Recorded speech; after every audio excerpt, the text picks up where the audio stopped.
Bom dia. Bom dia. A paz do Senhor. Amém. Às vezes a gente está cultuando a Deus, um culto tão agradável como esse, às vezes a gente se pergunta, o que pregar? O que dizer?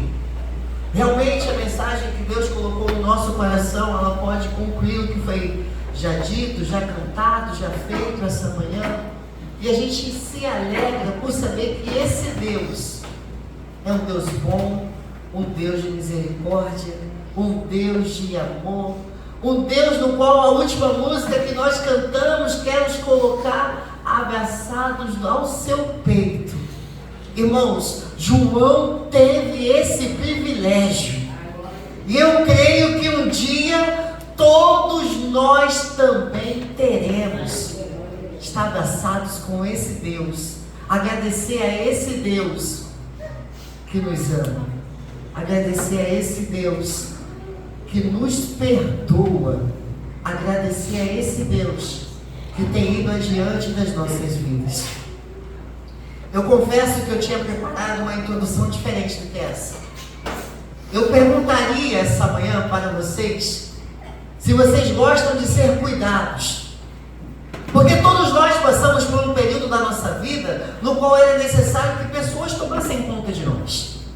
Todos nós passamos por um período da nossa vida que a gente teve um pai, que a gente teve uma mãe que nos ensinou a falar, nos ensinou a andar, nos ensinou, e agora louva a Deus, porque algumas nos ensinou o bom caminho, o caminho do Senhor.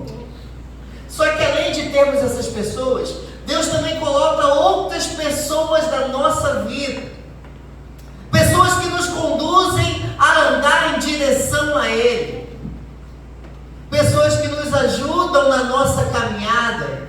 A gente até chama de verdadeiros amigos, aqueles amigos mais chegados do que irmãos. Só que também tem momentos na nossa vida que Deus tira essas pessoas, e é sobre esse pedaço da nossa vida que eu quero falar com você essa manhã. Então eu peço que você abra sua Bíblia no livro de Josué, capítulo 5,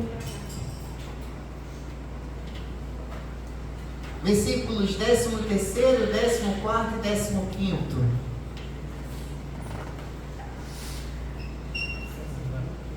Mateus, não precisa passar, tá? Deixa nisso. Diz assim a palavra do Senhor: E sucedeu que, estando Josué perto de Jericó, levantou os seus olhos e olhou, e eis que se pôs em pé diante dele um homem que tinha na mão uma espada nua, e chegou-se a Josué, e ele lhe disse: Tu é dos nossos ou dos nossos inimigos? Vamos relembrar o que estava acontecendo. O povo de Israel havia passado 450 anos escravos do Egito. Deus havia mandado o libertador. Deus havia enviado Moisés, que no qual cumpriu a função de libertar o povo do Egito com a mão forte do Senhor. Durante 40 anos eles vagaram pelo deserto. Moisés morreu. Os homens com idade de acima de 20 anos que saíram do Egito morreram. E agora Josué está já dentro da terra prometida, a terra onde o Senhor falava que manava leite e mel. Mas Josué não tem mais Moisés, não tem mais aquele que olhava por ele, lutava por ele, andava com ele, ensinava ele. E se você para analisar o texto, você também vai ver que aqueles homens que estavam ali, que saíram do Egito com a idade abaixo de 20 anos, também já não tinham seus pais, já não tinham seus tios, já não tinham aquelas pessoas que andavam com ele, choravam com ele, ensinavam a ele. Quando você olha o texto, você fala: Senhor, mas como assim? Como você vai conduzir uma nação? Como você pode conduzir uma nação no qual as pessoas que agora precisam adentrar a terra são pessoas jovens? Pessoas que saíram com uma idade tenra do próprio Egito. E quando Josué coloca o pé em Canaã, ele se depara com o homem. E para tanto, não poderia fazer diferente, né, irmãos? A mensagem tem que ser legal, não pode ser pesada. Então, Diácono Júnior, vem me ajudar aqui, por favor. Você vai ser o homem que Josué encontrou. Para falar a verdade, quando eu estava, fica aqui em pé do lado de cá. Quando eu estava preparando a mensagem, eu ia trazer até intimidades para colocar em você. Era só uma espada. Ia chamar o pastor para representar Moisés, mas nele eu ia colocar. Graças a Deus, barba branca ele já tem, né? Só ia faltar o cajado, né? Ia ser mais fácil. Mas pense junto comigo. E eu peço que vocês prestem muita atenção nisso. Eu sou Josué. Já estou dentro da terra prometida. Já passei pelo deserto. Mas a palavra do Senhor é que a terra precisava ser conquistada. Mas havia uma promessa lá em Josué capítulo 1 que dizia que aonde eu colocasse a planta do meu pé, o meu Deus me daria aquela terra por herança. Passei no Jordão, a seco. Eles atravessaram o Jordão, da mesma forma que Deus abriu o mar vermelho na época de Moisés, abriu o rio Jordão também na época de Josué. Eles passaram a seco. Eu estou pisando na terra prometida. A primeira cidade que tem na minha frente, Jericó. E aí agora eu olho para Jericó, e olhando para Jericó eu encontro com quem? Com um homem. E o homem como? Com uma espada na mão. Eu amo gente inteligente. Eu amo, irmãos. Eu confesso que tem pessoas que têm um estalo, que você fala assim, cara, como ele pensou em perguntar isso? Porque imaginem comigo, eu estou no exército que tem aproximadamente 600 mil homens. Eu vou ver um homem com uma espada, eu vou perguntar se ele é amigo ou se ele é inimigo? Eu vou matar ele. É inimigo, isso é óbvio. Mas Josué ele fala, não, peraí. Tem alguma coisa diferente. Vou fazer uma pergunta para ele. Você é dos nossos? Ou você é contra nós? Passa, Mateus. Deixa eu ajudar o meu artista. O que você disse? Fala lá.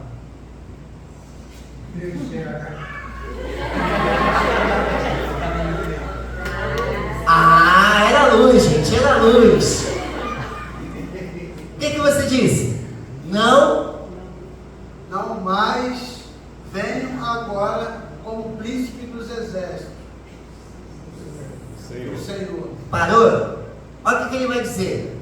Você é dos nossos ou contra nós? Essa versão, ela só diz o não. Mas a revista Fiel, aliás, atualizada, sabe o que ela vai dizer? Nenhuma coisa.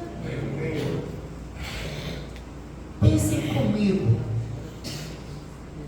Você tem um homem com uma espada na mão, que você vai falar com ele, porque você está pisando na terra prometida, você já está na terra prometida. E aí você pergunta, você é dos meus ou você é contra mim? Aí ele vai dizer, nenhuma coisa. O que você faz com ele? Mato. Vou correr risco? Vou correr o risco? Só que ele fala, nem uma coisa nem outra. Estou aqui como comandante dos exércitos de Deus. Irmãos, eu amo esse texto, porque se ele não falasse nenhuma coisa nem outra, se ele só adentrasse e dissesse que ele era o comandante do exército de Deus, sabe o que eu, Samuel, ia fazer? Você é diferente de mim. Você sabe que ele tinha conquistado a terra prometida, não sabe? Mas o Egito castigou a gente por 450 anos. Vamos voltar lá primeiro? Porque eu não posso deixar passar uma coisa dessa. Quem fez mal no meu passado vai ficar impune. Você sendo o comandante do exército de Deus. Vamos voltar lá. Vamos passar o facão naquele povo. Pior, você sabe o que aconteceu quando a gente saiu de lá? A gente teve que tomar água amarga, lembra lá de Vara? Você nem para ajudar naquele dia, né? Você nem para ajudar daquela vez.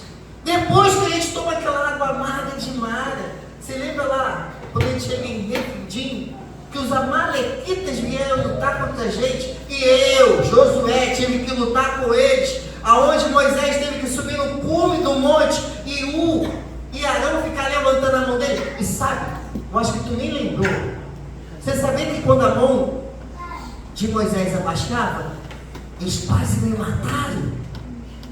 Tiveram que botar uma pedra para levantar a mão. Muitas vezes nós esquecemos de onde nós estamos para ficar olhando para as coisas do nosso passado e dando importância ao nosso passado e perdendo duas coisas: a presença. Quem estava com ele? Deus. Por isso que eu amo Josué. Por isso que eu amo esse texto, porque ele olha e ele não vai contar a história do passado dele, ele não vai criticar o seu próprio Deus, porque ele era a presença do próprio Deus. E eu amo a resposta desse Deus. Você é dos nossos? Ou você é contra nós? O que ele diz? Não sou nem uma coisa nem outra. Por que Deus falou isso? Porque não sou eu que mando nele. A minha resposta mediante a palavra dele é que vai fazer toda a diferença. Se ele vai me fazer de inimigo ou de amigo. Olha que coisa linda. Irmãos, quem falou para vocês que Deus é leal a vocês? Que vocês podem fazer o que vocês quiserem, viverem da forma que vocês quiserem e que no final ele ainda vai salvar vocês. A minha Bíblia não diz isso. A minha Bíblia diz que ele é fiel à palavra, e a palavra dele. Por isso que quando ele se encontra com Josué, ele poderia bater no ombro de Josué e dizer: ó, fica tranquilo que agora é tudo comigo. Mas ele vai dizer: olha, Josué, saiba de uma coisa, não sou seu amigo nem sou seu inimigo, mas sabe quem eu sou? Eu sou o comandante do exército dos céus. Agora, eu quero ver o que Josué vai fazer. O que Josué faz? Leia o texto. Josué ajoelhou-se, encostou o rosto no chão e adorou. Como eu amo gente inteligente. Se eu reconheço que ele é Deus, o que eu tenho que fazer? Adorar. Me prostrar. Eu agora não vou contar mais aquela historinha que meu coração estava cheio do meu passado, que foi terrível. Eu agora não vou olhar mais para trás e vou dizer: Senhor, você não estava lá, Senhor, você não viu, Senhor, você não fez, você podia ter feito diferente, Senhor, Senhor, Senhor. Gente inteligente entende a presença no qual ela faz parte, no qual ela está. Obrigado. Ele não pensa duas vezes. Ele se ajoelha. Ele se prostra. Ele adora. E o que ele vai dizer? Estou às ordens do meu Senhor. O que quer que eu faça. Quem disse que quem manda na tua vida é você mesmo? Quem contou essa história para você? Quem disse que você pode fazer o que você quiser na sua vida? Lembra? Porque eu amo gente inteligente. Josué estava com um exército de mais de 600 mil. Só apareceu um homem na frente dele. Ele entendeu que esse homem era o próprio Deus. Ele viu nesse homem a essência de Deus. Então o que ele faz? Ele se ajoelha, ele adora e ele reconhece que quem determina, que quem fala, que quem conduz é ele. Ele já estava na terra prometida, irmãos. E agora, na sua primeira batalha, que era a batalha contra Jericó, ele está com a presença de Deus. Ele poderia inventar várias histórias. Ele poderia pensar de formas diferentes. Mas ele fala: não preciso nada disso, porque se eu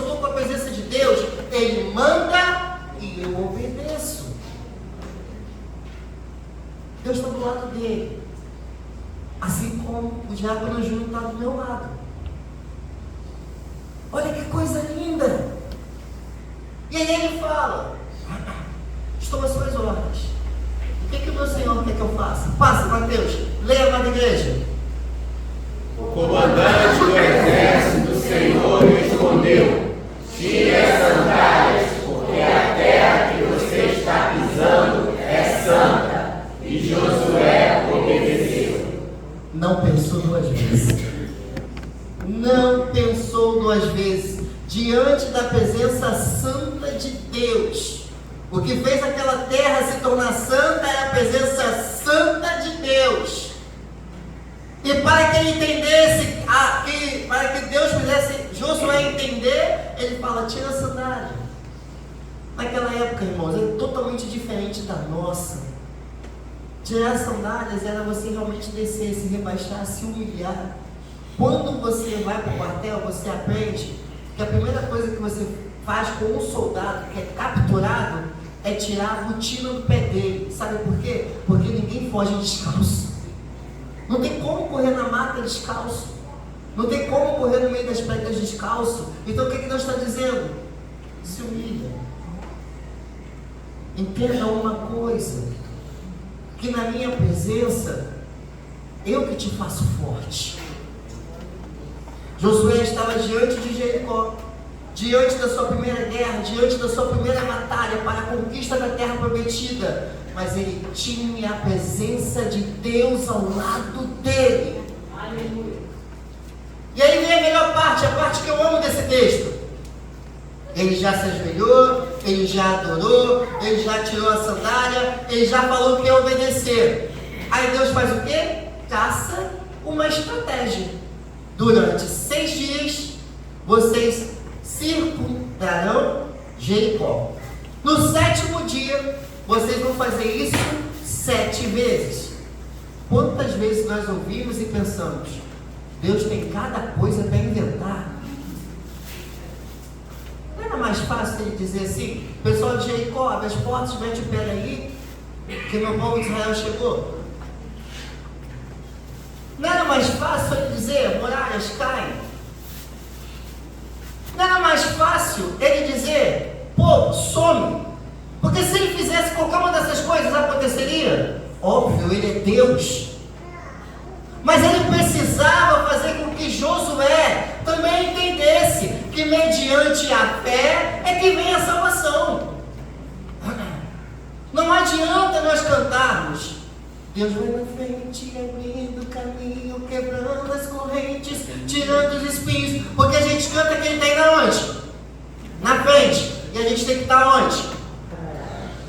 E por que a gente não faz isso?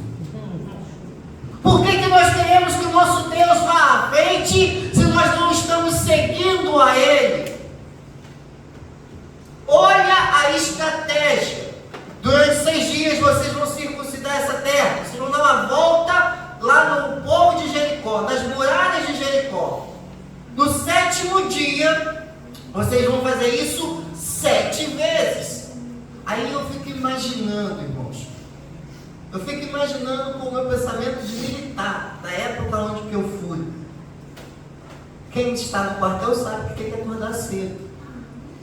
Aí você imagina, junho, 6 horas da manhã, eu levantando, botando minha armadura, pegando meu escudo, pegando a minha espada, e Josué dizendo: vamos dar uma volta em Jericó. Vou lá, barriga para dentro, peito para fora, olhar altivo. Assim que você aprende no exército.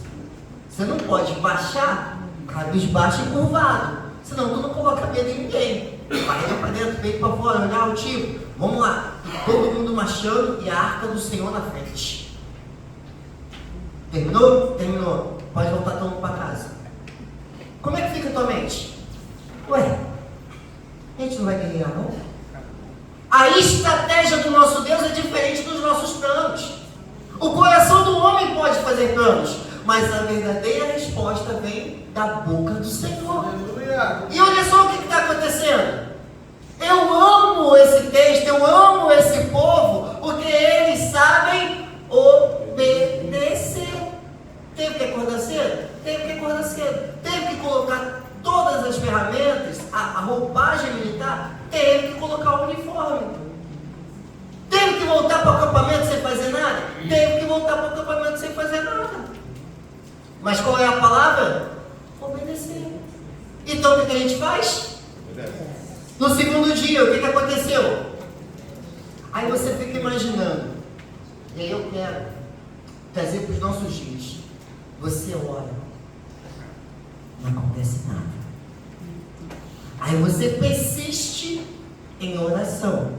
Você até dá uma olhada para o céu para ver se o céu ou ficou nublado quando ele está aberto, ou se ele abriu quando ele estava nublado. Também não aconteceu? Mas eles levantaram o céu. Eles botaram o uniforme. Eles marcharam. Eles deram a volta de novo em Jericó. E no segundo dia, o que aconteceu? Mas o que eles fizeram? É ordem. Ordem de Deus a gente? E no terceiro dia a gente vai fazer a mesma coisa. Então, Deus mandou, vamos fazer. Irmãos, o Eduardo está ministrando para os nossos corações sobre Eliseu, amante que dá 7 mergulhos, mas dar 7 mergulhos é tão fácil mediante a marchar durante 6 dias consecutivos. Você já está no rio, é só mergulhar, acabou. Mas o outro não. O outro você tem que acordar cedo, você tem que se preparar, você tem que estar totalmente uniformizado. Você não anda de qualquer jeito. O que aconteceu no quarto dia? Nada. E no quinto dia? Nada. Mas no sexto dia talvez aconteça. O que aconteceu? Nada de novo. Nada. Mas eles tinham uma ordem. E a ordem era obedecer. No sétimo dia, para andar, 7 vezes.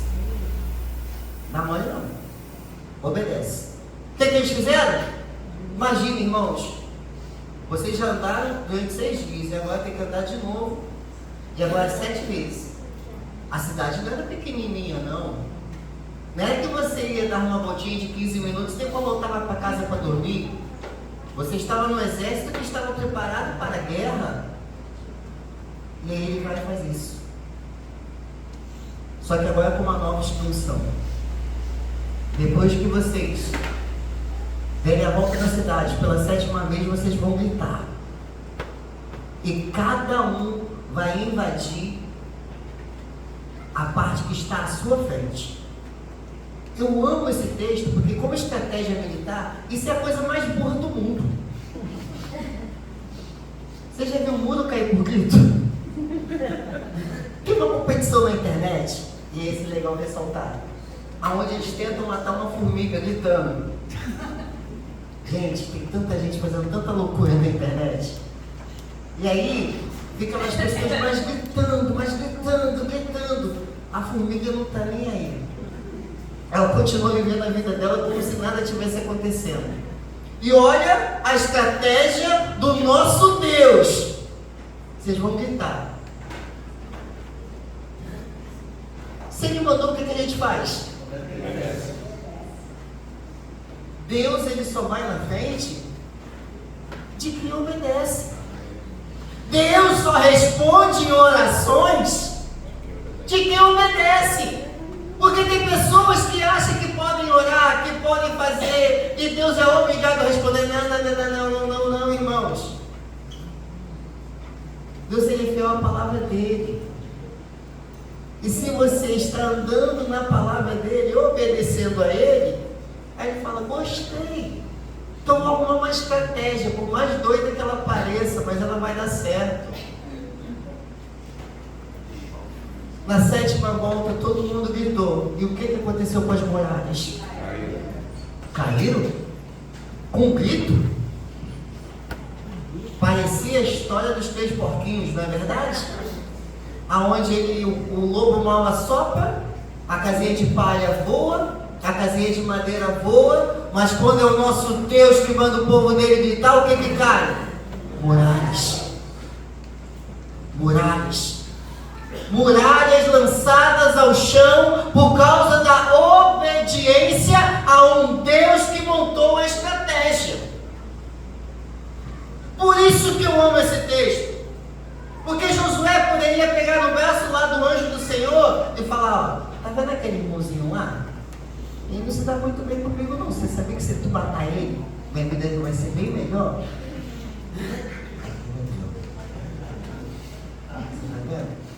Ele poderia pegar no braço e começar a dizer: você sabe que Moisés morreu, que agora a liderança é minha e pouca gente aqui me respeita. Sabe o que você podia fazer? Aquele que eu falo morre, morre. Mas não. Ele reconhece que é Deus que manda, é Deus que determina, é Deus que faz a obra, é Deus que está na frente, é Deus que conduz, é Deus que escreve como nós precisamos viver nos nossos dias, e a nossa função qualquer obedecer, adorar, exaltar, glorificar. Quando eles dão a 7ª volta, cada um vira para de frente, para a sua frente, dá um grito, a muralha cai. Por que a muralha caiu? Porque Deus já estava indo na frente. Deus estava na frente, irmãos. Às vezes parece que coisas difíceis acontecem na nossa vida. Às vezes a nossa vida passa por momentos tão dificultosos que você fica pensando assim: será que Deus está comigo? Saiba de uma coisa: Deus já está à sua frente. Mas o único detalhe é você entender se você está indo atrás dele ou se você está indo numa direção diferente da dele. Porque se você estiver indo atrás dele, aí sim, ele vai quebrar correntes, vai remover espinhos. Aí sim, ele vai ordenar os anjos para contigo lutar. Aí sim, ele vai abrir portas onde portas eram impossíveis de ser abertas. Irmãos, quantos testemunhos nós temos vivido nesta igreja por causa desse Deus que tem feito um milagre atrás do outro. E são milagres, irmãos, que quando você para analisar, você fala: Senhor, muito obrigado, porque a gente não merece. A gente volta para a nossa casa e, assim como a irmã Isabel orou, voltamos muitas vezes vazios, precisando que uma nova chama nos acenda outra vez. E Deus está dizendo: fica tranquilo, eu estou contigo, eu estou do seu lado, basta que você me siga, me obedeça. Vou dispensar o meu Deus, que é tão bonito, né, gente? Olha só, obrigado, Júnior. E para concluir a mensagem dessa manhã, eu não poderia deixar de falar. Assim como Josué estava vivendo um momento muito difícil na sua vida, porque não tinha mais Moisés, não tinha mais aquele líder que estava ali com ele, que caminhava com ele, que vivia com ele, que andava com ele, só tinha ele. Eu quero te dizer que esse Deus nunca te deixou sozinho. Que embora Moisés tenha ido, tinha um homem na idade de Josué, chamado Caleb. As únicas 2 pessoas que adentraram na terra prometida, com idade acima de 40 anos, porque obedeceram a esse Deus. Eu não sei qual é a sua luta, eu não sei qual é o seu problema, mas eu quero te dizer essa manhã que Deus está disposto a resolver todos eles, que Deus está disposto a ir na frente, que Deus está disposto a te dar solução para as suas dificuldades. Mas para isso, para de olhar para trás, esquece o Egito, reconheça que você já está pisando na terra prometida e que agora a conquista vem através da mão do Senhor. Que Deus te abençoe.